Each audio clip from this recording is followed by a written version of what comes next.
Hi guys, welcome back to Junry's React. For this video reaction, let's travel to one of our favorite country, which is, I think this one is the Netherlands. How are you all guys? I hope you're doing well and amazing. And the title of this video that we need to do some reaction for today, since we love the Netherlands, how the Dutch conquer land that doesn't exist.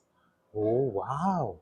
Imagine, and credit also with the owner of the video to OBF. I'll put in the description box below so that you can connect also with the owner of the video. Let's get to it, guys. Enjoy and let me know at the comment section what are your thoughts with regards to this video. You're a superhero.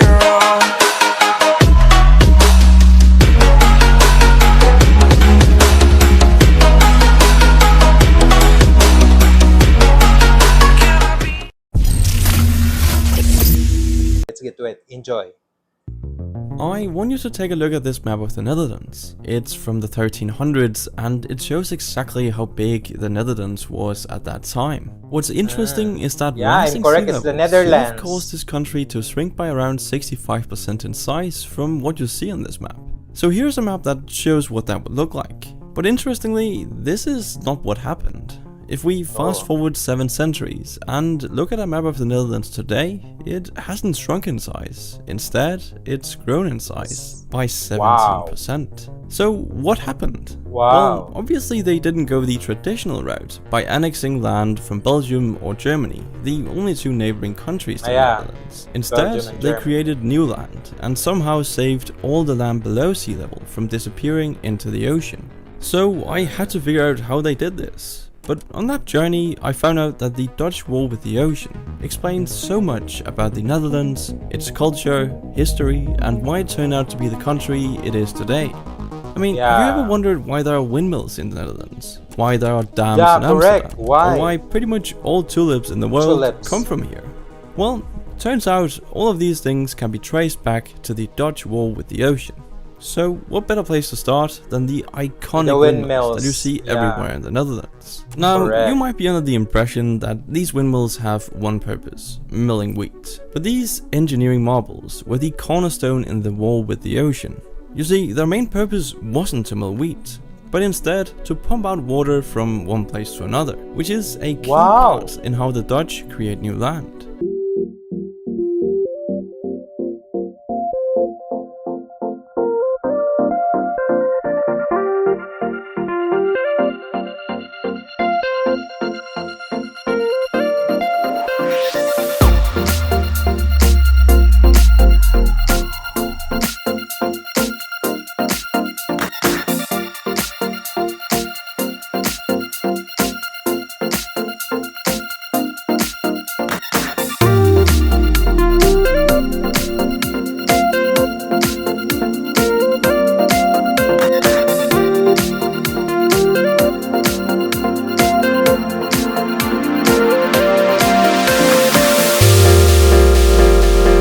Necessary today, the Netherlands still has around 1,000 of them scattered around the country.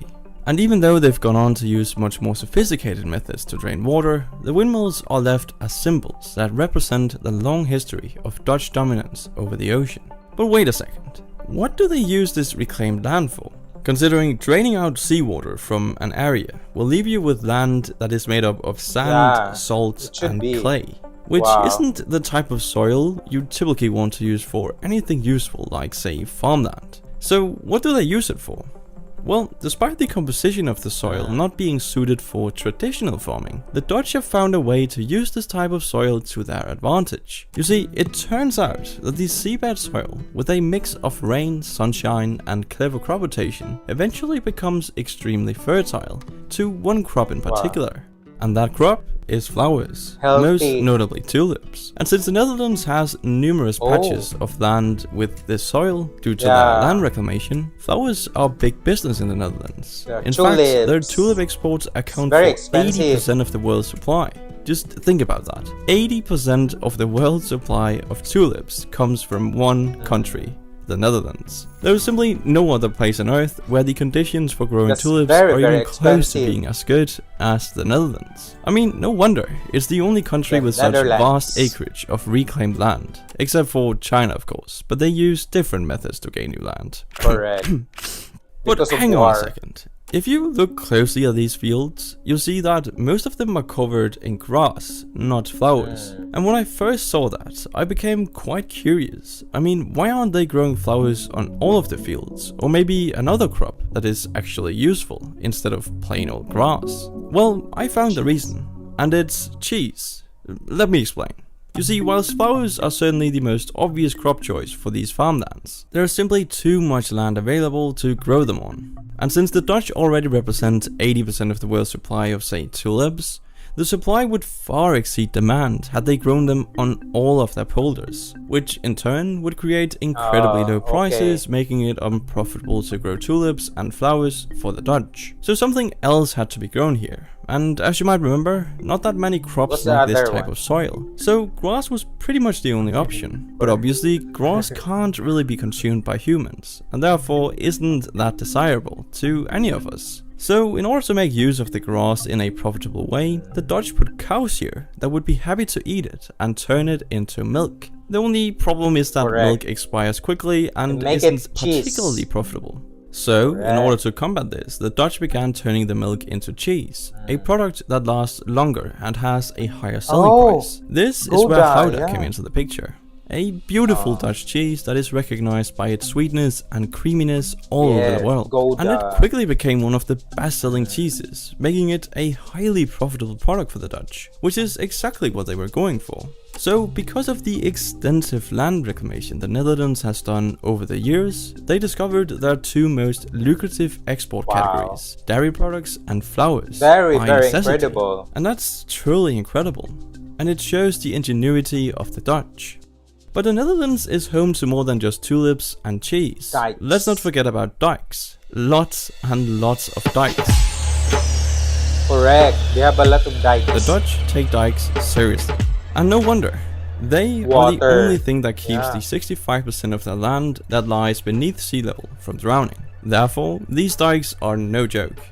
It starts off with a core of sand that then gets covered with a thick layer of clay in order to provide waterproofing and resistance against erosion. Then a layer of crushed rock below the waterline is added to slow wave action. And then all the way from the bottom up to above the waterline, the dike is often covered with carefully laid basalt stones or a layer of tarmac. That's a lot of work. It's literally a fortress placed in the ocean in the shape of a line. It's insane the lengths they go to in order to protect their land. And I haven't even told you the most ridiculous thing about these dikes yet. You see, the grass that is on top of these dikes is maintained by sheep, not humans. The reason is that sheep keep the grass dense and, most importantly, compress the soil while walking around the dike. I mean, only the Dutch would come up with something as ridiculous as that. But hey, that's incredible information. They've been defeating the ocean now for multiple centuries, and I'm still scared of swimming at the beach. They know what they're doing. And that's especially true when they created this, the closure dike, 90 years ago. It's insane. Just look at it. It's 32 kilometers long, and it turned this massive inlet of the North Sea into a freshwater lake. But wait, hold on a second. How did it become a freshwater lake? Shouldn't it be a saltwater lake, considering it was previously part of the ocean? Well, yes, under normal circumstances it would stay as a saltwater lake, but Lake Yggdrasil, as it's called today, is connected to a river of the same name. And over time, this river has repleted the lake with freshwater. And if you combine that with the fact that the Dutch continuously pump out saltwater, you'll eventually end up with a freshwater lake. It's honestly pretty unbelievable. And while there are some major environmental concerns by doing something like this, the fact is they've protected this area from floodings for almost 9 decades now. So it's probably fair to say that it was entirely worth it to them. Especially when you take Flevoland into consideration. An artificial island that's literally the size of Luxembourg. More fascinating though is the fact that it didn't exist 35 years ago. Yet more than 400,000 people live here. Imagine living on land that really shouldn't exist. I mean, it's kind of weird to think about. Although I'm sure the Dutch don't really think about it, considering they've dominated the ocean for so long, and it's so closely tied to their history. Even their capital city shows major signs of ocean exploitation. Do you see all these routes? Yeah, that's canals, and all of them were created artificially by the Dutch. They're very genius. Well, it's honestly pretty genius. Not only could they use it to easily transport goods as well as people to and from Amsterdam, but also inside of it. something that was incredibly Oh, valuable in the really? 15 and 1600s. I'm honestly fascinated by all of this, and if you want to do some more reading, just search Delta Delta Works on Works. Google. Trust me, you'll be in for a treat. But that's everything for this video. Wow, Thank that you for was watching, very and incredible, I'll like see you in the video next to one. OBF. It was so amazing how he narrated how amazing like the Netherlands is. Yeah, I really believe that Netherlands is like smart, very brilliant. They are very genius. Imagine that your land is under with water. It's very difficult for you to how you protect that there will not be something happen at the end.